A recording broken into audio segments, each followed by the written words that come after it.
They called the 1960s the decade of love, rebellion, and freedom. But by 1970, that dream was collapsing. The music had turned darker, the headlines bloodier, and the peace signs began to fade into smog. The hippie ideal, that love could change the world, was being crushed under riots, drugs, and disillusionment. And no one saw it coming quite like Jim Morrison.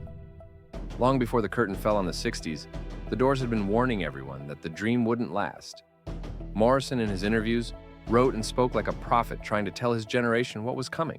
A decade of hangovers, paranoia, and plastic smiles. To him, the end wasn't a distant apocalypse. It was already here. Listen to the lyrics. "This is the end, beautiful friend." Morrison wasn't singing about the end of life. He was singing about the end of innocence, the end of the false utopia America had sold itself. He believed that the same freedom the counterculture celebrated would soon become the very thing that destroyed it. The Doors were born in the afterglow of optimism. 1965 Los Angeles, sunshine, LSD, and dreams of revolution. But unlike other psychedelic bands, they didn't write about rainbows and love-ins. They wrote about fire, chaos, and the American night. While other bands sang of escape, the Doors sang of confrontation. Jim once said, "There's the known and the unknown, and in between them are the doors." To him, music wasn't a place to hide, it was a mirror, and he wanted everyone to see what was coming through it. By 1967, with the summer of love in full bloom, Morrison was already describing the counterculture as a temporary hallucination. In an interview with I magazine, he said, "The kids will wake up and realize the revolution they're talking about is just another form of conformity." He saw through the peace signs and psychedelic optimism. He predicted that the movement would eventually collapse into anger, frustration, and disillusionment. And he was right. After the chaos at Altamont, after Manson, after the assassinations, the world realized the 1960s weren't a dream. They were a warning. And the Doors had already written the soundtrack for that fall from grace. Look at 5-1 recorded in 1968. Morrison snarls, "They got the guns, but we got the numbers." It sounds like a battle cry, but it's really about a generational cycle. Morrison once explained that the song wasn't about revolution. It was about how every generation rises up thinking they're different, only to become what they rebelled against. One wave comes in, he said, and another goes out. His point was simple. The youth would become the establishment they despised. By 1969, his predictions were materializing. Communes were falling apart. LSD had shifted from enlightenment to addiction. The idealism of Woodstock had turned into the brutality of Altamont. Morrison, once the poster child of rebellion, started calling himself a realist. In a 1969 Rolling Stone interview, he made an eerie prediction. The future will be filled with mechanical men and electronic eyes. Everything will be watched, recorded, and bought. It was decades before smartphones, surveillance grids, and the attention economy. And Morrison saw them all coming. Morrison never trusted trends. While other musicians tried to stay ahead of them, he ignored them entirely.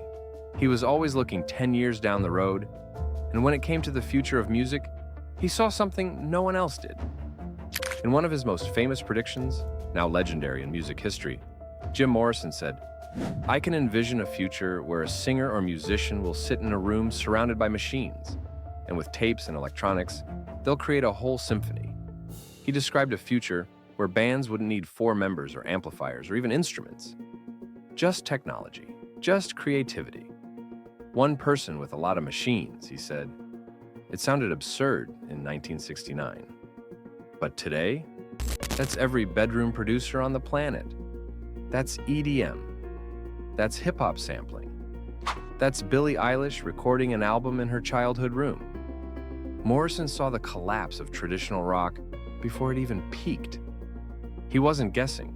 He was watching what was happening behind the scenes. Synths becoming more accessible, studio engineers taking the lead, producers manipulating sound in ways that were impossible just 10 years earlier. While his peers mocked early electronic experimentation, Morrison embraced it. He believed music would become a computer-assisted art form long before the digital revolution made it obvious.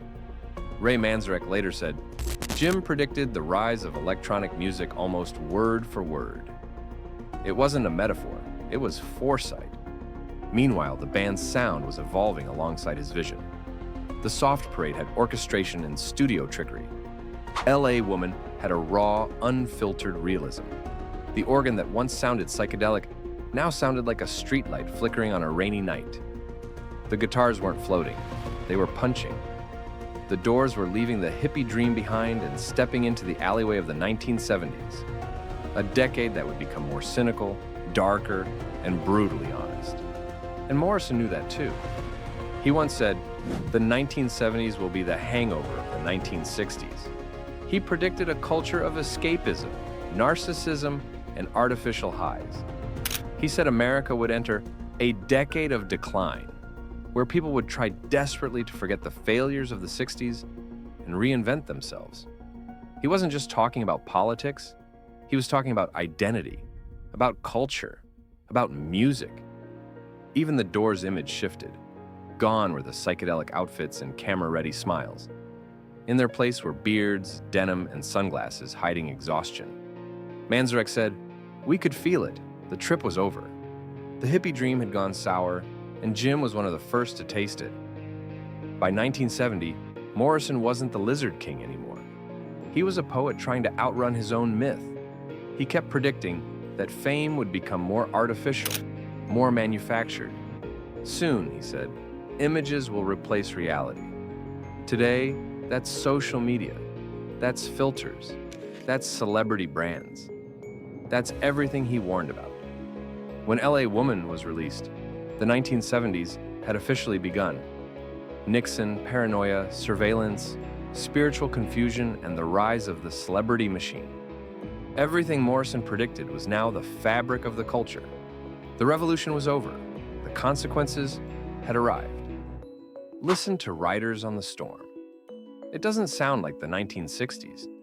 It sounds like every decade after, lonely, drifting, paranoid, beautiful. It sounds like a warning echoing across time. Morrison didn't leave behind answers. He left prophecies, and most of them came true. Ray Manzarek summed it up in one line.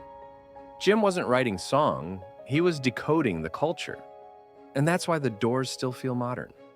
They were never tied to the 1960s dream because they never believed in it. Their music was about what comes after the dream. What happens once the revolution sets and the night creeps in? Jim Morrison saw that night coming long before anyone else. He didn't just predict the 1970s, he predicted us.